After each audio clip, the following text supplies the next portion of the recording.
नमस्कार, आप देख रहे हैं सीसीएन डिजिटल और मैं हूं आपके साथ खुशी श्रीवास्तव। स्वागत है आपका हमारे प्रोग्राम में। जैसा कि आपको पता है कि सावन का महीना चल रहा है, जिसे भगवान शिव का सबसे प्रिय मास माना जाता है। ये महाशिव भक्तों के लिए बहुत खास होता है। आज हम आपको बताएंगे कि सावन इतना पवित्र क्यों माना जाता है, इसके पीछे धार्मिक कारण क्या है। देखिए हमारी ये खास रिपोर्ट।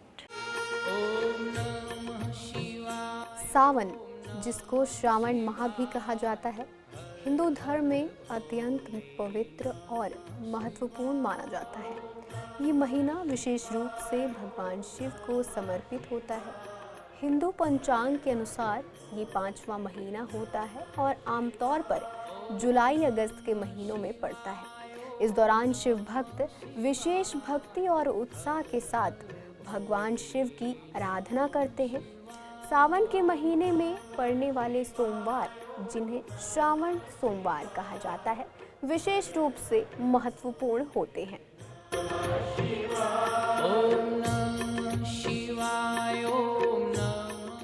जैसा कि रिपोर्ट में आपने देखा, सावन इतना पवित्र क्यों माना जाता है। आइए जानते हैं कि ये महीना भगवान शिव को प्रिय और समर्पित क्यों होता है, इसके पीछे का धार्मिक कारण क्या है। ये सभी जानकारी देने के लिए हमारे साथ स्टूडियो में मौजूद हैं विश्वविख्यात ज्योतिष आचार्य यशपाल महाराज जी। पंडित जी, आपका बहुत बहुत स्वागत है हमारे प्रोग्राम में।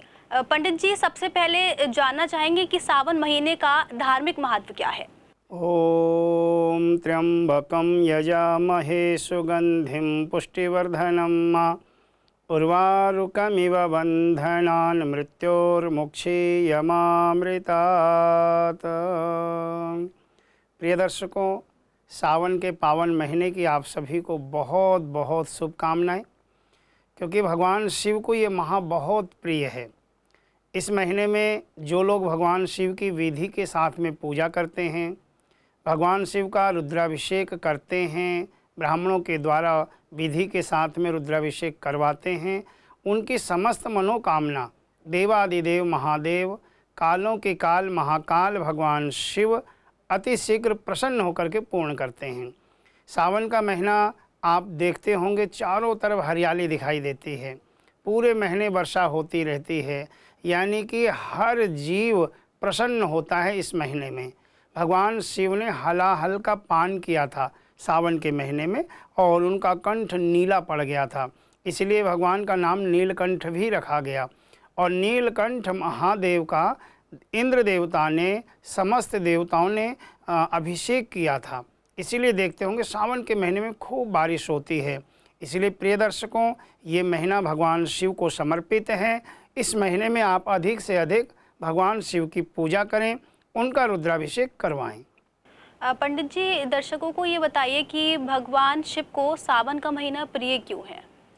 क्योंकि भगवान शिव ने सावन के महीने में हलाहल का पान किया था, और हलाहल का पान करने का मतलब है कि जब समुद्र मंथन से जहर निकला तो सभी दानव और देवतागण भागने लग गए, त्राही त्राही मच गई। ये हुआ कि अब क्या होगा, इस हलाहल को कौन रोक सकता है। तब भगवान शिव ने आगे बढ़ कर के उस जहर को पिया, अपने कंठ में रोका, और देवताओं ने भगवान शिव का अभिषेक किया। इसीलिए सावन का महीना भगवान शिव को विशेष पसंद है। सावन के महीने में जो लोग विधिवत इनकी पूजा करते हैं, उनकी बहुत जल्दी भगवान शिव मनोकामना पूरी करते हैं। पंडित जी, श्रावण मास के महीने में पूजा की विधि जो होती है, वो हमारे दर्शकों को आप बताइए। हाँ, खुशी जो है, अगर विधि से कोई कार्य किया जाता है तो उसका पूरा पूरा लाभ मिलता है। प्रिय दर्शकों, सावन का महीना चल रहा है और आप लोगों को इस महीने में पूरी विधि के साथ भगवान की पूजा करनी है, और बहुत कठिन विधि भी नहीं होती है। आप सुबह जल्दी उठने की आदत डालें, ब्रह्म मुहूर्त में उठें, सुबह स्नान आदि से निवृत्त होकर के सीधे भगवान शिव के मंदिर में जाएं, और भगवान शिव के मंदिर में जा कर के क्रमशः भगवान शिव का जो परिवार है उनको जल चढ़ाना है विधि के साथ में। सबसे पहले आप गणेश जी को जल चढ़ाएं, फिर माँ पार्वती को जल चढ़ाएं, उसके बाद में कार्तिकेय स्वामी जो भगवान शिव के बड़े पुत्र हैं, उनको षडानन भी कहा गया है, तो भगवान कार्तिकेय स्वामी के ऊपर जल चढ़ाएं।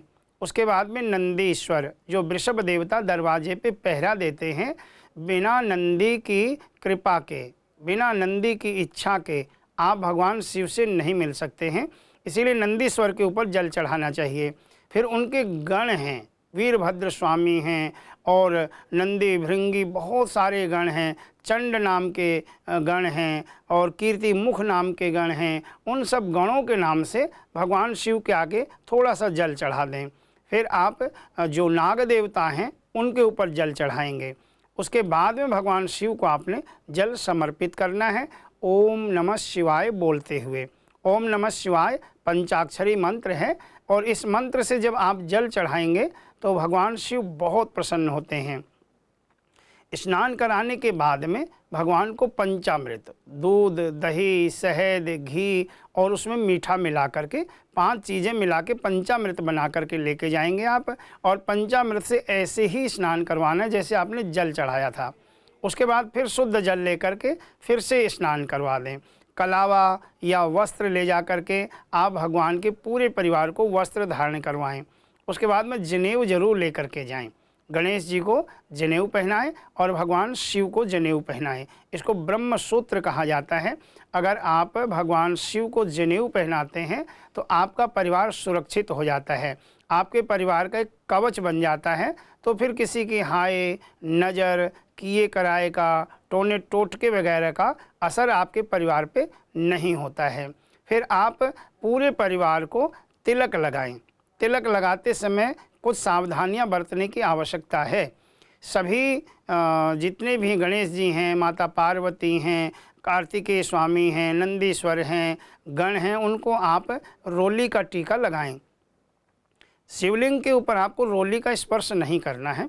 शिवलिंग को आपने चंदन ले करके, अष्टगंध का चंदन ले और त्रिपुंड लगाएं। 3 उंगलियों से त्रिपुंड भगवान शिव के लगा करके फिर अंगूठे से बीच में ऐसे अंगूठा लगा दें, चंदन लगा दें अंगूठे से। और फिर आप उसमें अक्षत लगाएंगे।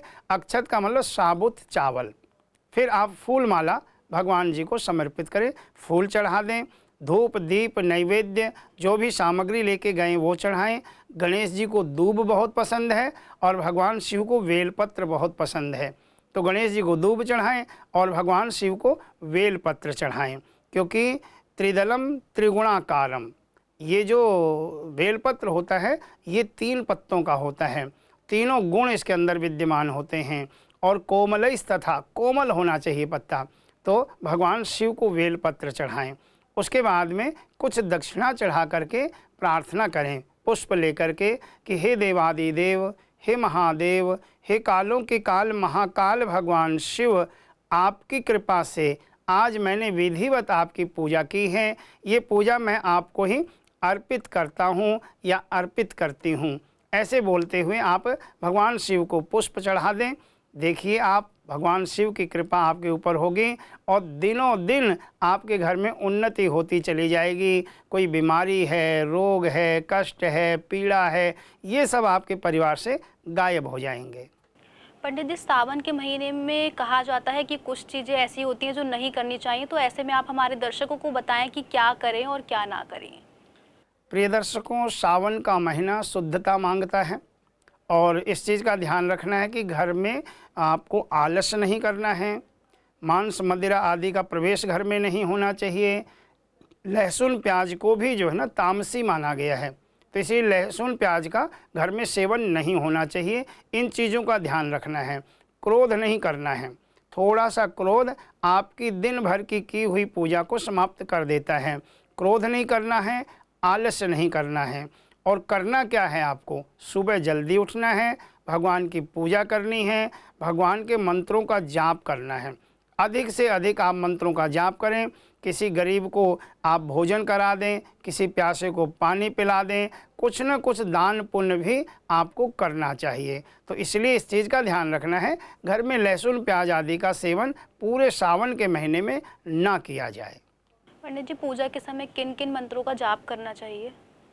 हाँ, भगवान शिव मंत्रों से बहुत प्रसन्न होते हैं, क्योंकि कहा गया है दैवाधीनम जगत सर्वम मंत्राधीनम तु देवता ते मंत्र ब्राह्मणाधीनम तस्मात् ब्राह्मण देवता।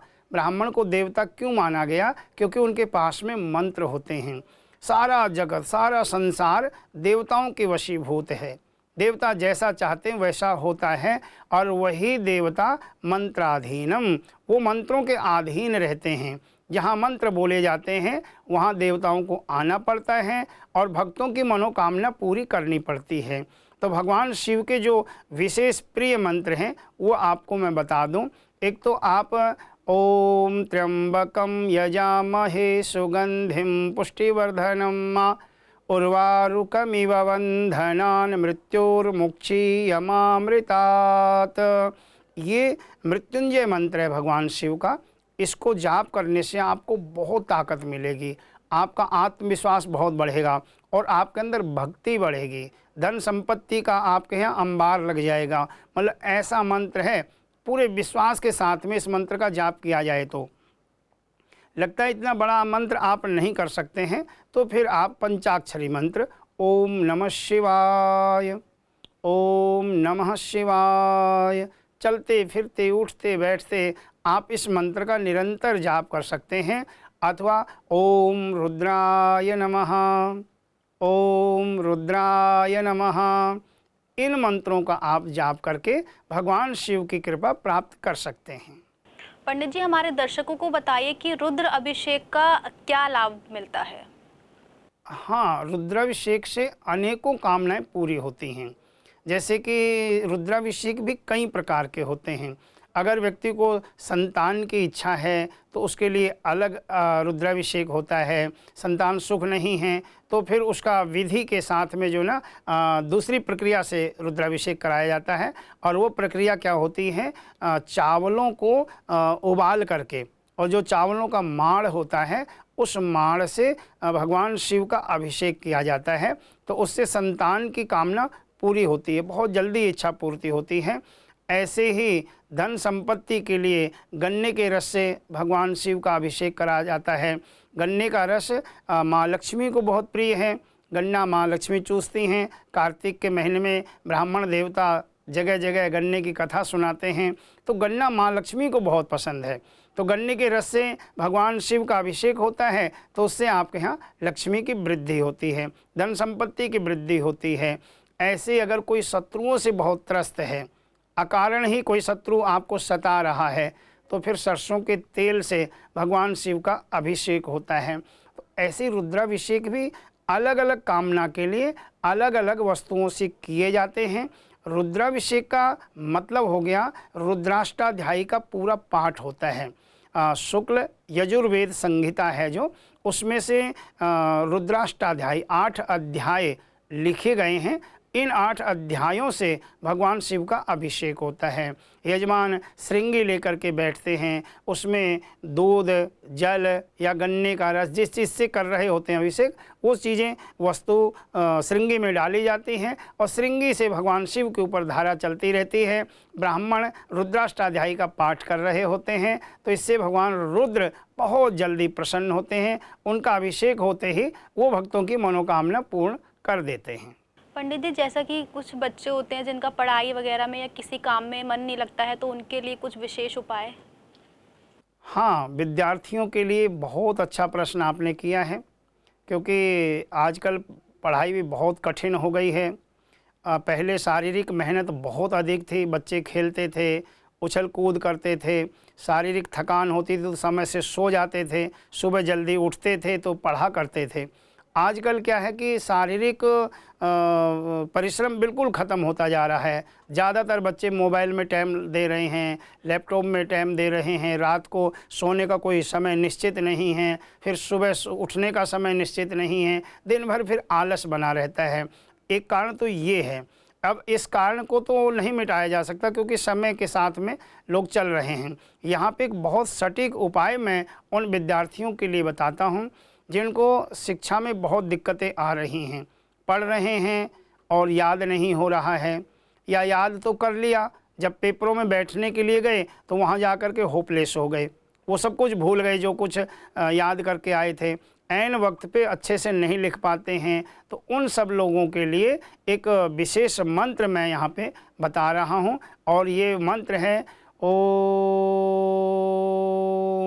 वामदेवाय नमः, ओम वामदेवाय नमः। भगवान शिव के 1000 नाम हैं, उनमें से ये एक वामदेवाय नमः भगवान शिव का प्रिय मंत्र है। इसका आप जाप करेंगे तो इससे आपकी स्मरण शक्ति बहुत अच्छी होगी, पढ़ाई में मन लगेगा और आपका रिजल्ट बहुत अच्छा आएगा। पंडित, जैसा कि कुछ लोग नया कारोबार करते हैं तो उनके कारोबार में उनको सफलता नहीं मिलती है, तो उसके लिए कुछ ऐसा बताएं जिससे उनको सफलता प्राप्त हो। प्रिय दर्शकों, अगर कारोबार में दिक्कत आ रही है, कार्य आप ईमानदारी के साथ में कर रहे हैं, पूरी मेहनत कर रहे हैं, समय का पूरा ध्यान भी दे रहे हैं और फिर भी काम नहीं चल रहा है, वो चाहे आपके यहाँ लेबर की प्रॉब्लम आ रही है अथवा आपकी मशीनें काम नहीं कर रही, मशीनें जल्दी जल्दी ख़राब हो रही हैं, कोई भी वजह हो, आपको भगवान शिव का गन्ने के रस से रुद्राभिषेक करवाना चाहिए सावन के महीने में। आप सावन के महीने में निश्चित कर लें 3 रुद्राभिषेक आपको करवाने हैं गन्ने के रस से। और माँ लक्ष्मी का पूजन साथ में होना चाहिए और नवग्रहों की शांति। ब्राह्मण जो भी आपकी पूजा करवाएं अच्छे विद्वान होने चाहिए, उनसे आपको ये कहना है कि आप हमारी नवग्रहों की शांति करवा दें, पितरों की प्रसन्नता की पूजा करवाएं, भगवान शिव का विधिवत पूजन करके और गन्ने के रस से रुद्राभिषेक करवाएं। 3 रुद्राभिषेक आप सावन के महीने में करवाइए, देखना आपका कारोबार बड़ी तेज़ गति से आगे बढ़ने लगेगा। जो रुकावटें आ रही हैं वो रुकावटें समाप्त हो जाएंगी। पंडित जी, रोग निवारण के लिए कोई उपाय बताइए हमारे दर्शकों को। हाँ प्रिय दर्शकों, स्वस्थ रहना बहुत ज़रूरी है।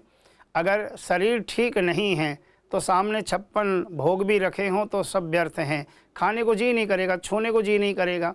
इसलिए स्वास्थ्य अगर ठीक है तो व्यक्ति फिर हर समस्या से लड़ लेता है। तो जो बहुत ज़्यादा बीमार रहते हैं या असाध्य रोग हो गए हैं तो उसके लिए चमत्कारिक मंत्र है, ओम रोगान शेषान पहंसि तुष्टा रुष्टा तो कामान सकलान भीष्टान त्वामाश्रितानां न विपन्नराणां त्वामाश्रिता ह्याश्रयतां प्रयान्ति। रोग निवारण के लिए विशेष मंत्र है ये माँ भगवती का। आपने करना क्या है, सावन के महीने में 1 रुद्राभिषेक आपको करवाना है, 1 दिन रुद्राभिषेक करवाना है और ये रुद्राभिषेक होगा कच्चे दूध से। दूध से आप रुद्राभिषेक करवाएं और 11,000 इस मंत्र का आप ब्राह्मणों से जाप करवा दें। असाध्य रोग भी सध जाएंगे, बहुत जल्दी आपको आरोग्यता मिलेगी और आपका स्वास्थ्य उत्तम हो जाएगा। पंडित जी, मैंने पढ़ा है काल सर्प दोष जो होता है तो वो क्या होता है, उसके बारे में आप हमारे दर्शकों को बताइए।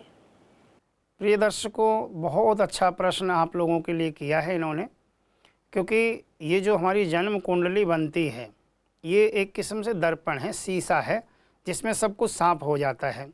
ज्योतिष के द्वारा सारी चीज़ों को देखा जा सकता है और उसका समाधान भी बताया जा सकता है। जन्म कुंडली में राहु और केतु के द्वारा जब ग्रह ग्रसित हो जाते हैं तो काल सर्प दोष बन जाता है और ये काल सर्प दोष हमारे जीवन में एक ऐसा अभिशाप होता है कि हमें उभरने नहीं देता। बहुत सारे उपाय हम लोग कर लेते हैं, माँ लक्ष्मी के पाठ भी करवा लेते हैं, देवी जी के पाठ भी करवा लेते हैं, किसी ने कह दिया पितृ दोष है, पितृ दोष का भी उपाय करवा लिया। लेकिन अगर काल सर्प दोष का उपाय नहीं हुआ है, आपकी कुंडली में है वो, तो फिर निश्चित आपको उभरने नहीं देगा। जैसे सांप सीढ़ी खेलते हैं और सांप सीढ़ी में क्या होता है कि एकाएक सीढ़ी मिल गई और व्यक्ति तेज़ी से चढ़ गया ऊपर, और ऊपर 99 पे जाने के बाद में सांप ने डस लिया और फिर घूम फिर करके जहाँ से चले थे वहीं पे आ गए। तो जिन लोगों की कुंडली में काल सर्प दोष होता है वो थकान बहुत महसूस करते हैं, सोएंगे खूब लेकिन लगेगा कि जैसे मेरी नींद पूरी नहीं हुई है। घर परिवार में कोई न कोई व्यक्ति रोगी रहेगा, परिवार में रोग व्याप्त हो जाता है, या कारोबार में बहुत सारी समस्याएं आने लग जाती हैं, ब्याह शादी में रुकावटें आनी शुरू हो जाती हैं, या फिर संतान निकम्मी निकल आती है, संतान कहना नहीं मानती है। ये सारे लक्षण होते काल सर्प दोष के। और जब इनका अच्छी तरह से विधिवत उपाय करवा लिया जाता है तो फिर ये दोष नहीं योग बन जाता है, यानी कि ये फिर हमें अनुकूल फल देना शुरू कर देता है। लोगों की हाय नज़र से भी हमें बचाता है, जो मेहनत हम कर रहे होते हैं उस मेहनत का फिर हमें 100% लाभ मिला करता है। अगर जन्म कुंडली के पहले स्थान में राहु बैठे हुए हैं और 7वें स्थान में केतु हैं तो ये हो गया अनंत काल सर्प दोष। इसी प्रकार से 12 प्रकार के काल सर्प दोष होते हैं। ये कुंडली देखने पे ही पता चलता है कि आपका कौन सा काल सर्प दोष है और आपको उसमें क्या उपाय करवाने की आवश्यकता है। पंडित जी, काल सर्प दोष का समाधान क्या होगा, आप हमारे दर्शकों को बताइए। प्रिय दर्शकों, निराश होने की आवश्यकता नहीं है।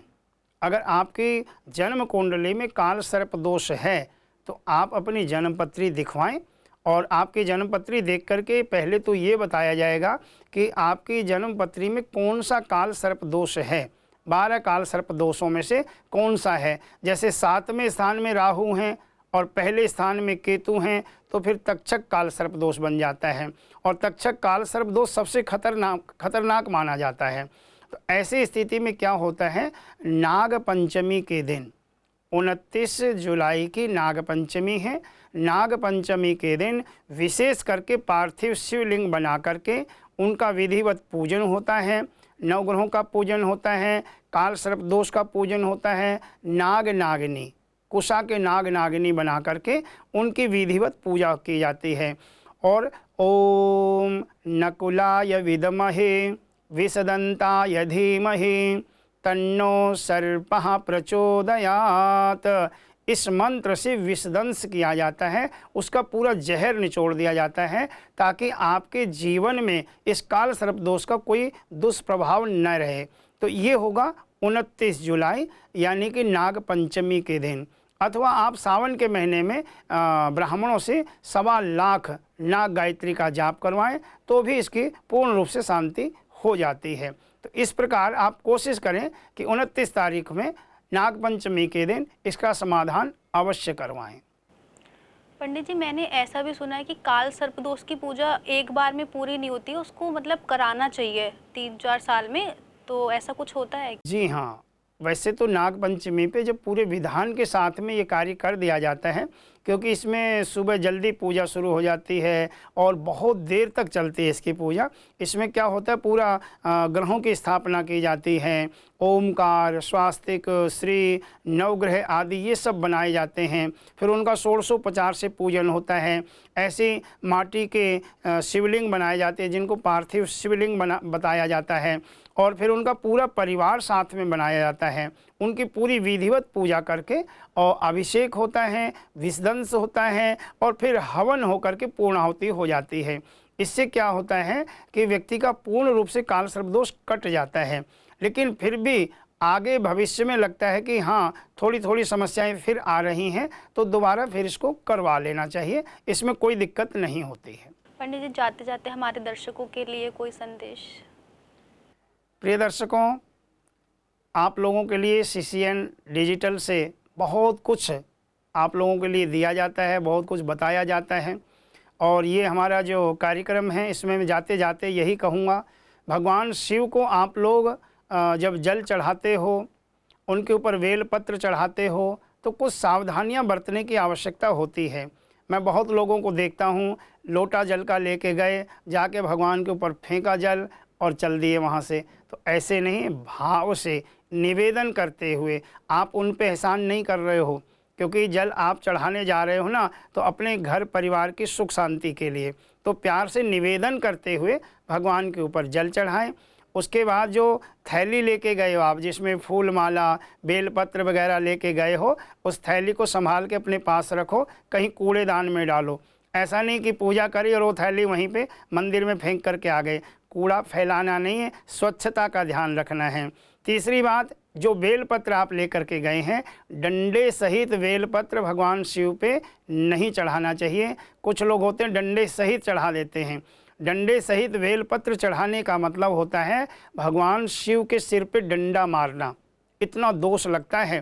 तो इसलिए हल्की सी डंडी तोड़ करके और फिर भगवान शिव को बेलपत्र चढ़ा के उनसे प्रार्थना करो कि हे महादेव, आप हमें भक्ति प्रदान करो, आप हमें शक्ति प्रदान करो। और वो तो बहुत दयालु हैं, भोले भाले उनको कहा जाता है। भक्तों के लिए भोले हैं, दुष्टों के लिए भाले हैं। वो आप पे कृपा अवश्य करेंगे। जय श्री राम। तो दर्शकों, विश्वविख्यात यशपाल जी महाराज ने हम सभी को बताया सावन महीना क्यों शिव को प्रिय है और इसके पीछे क्या धार्मिक महत्व है। उम्मीद करती हूँ आप सभी को सावन माह के सभी सवालों की जानकारी मिल गई होगी। आज के लिए हमारे प्रोग्राम में इतना ही। देखते रहिए CCN डिजिटल। हर हर महादेव।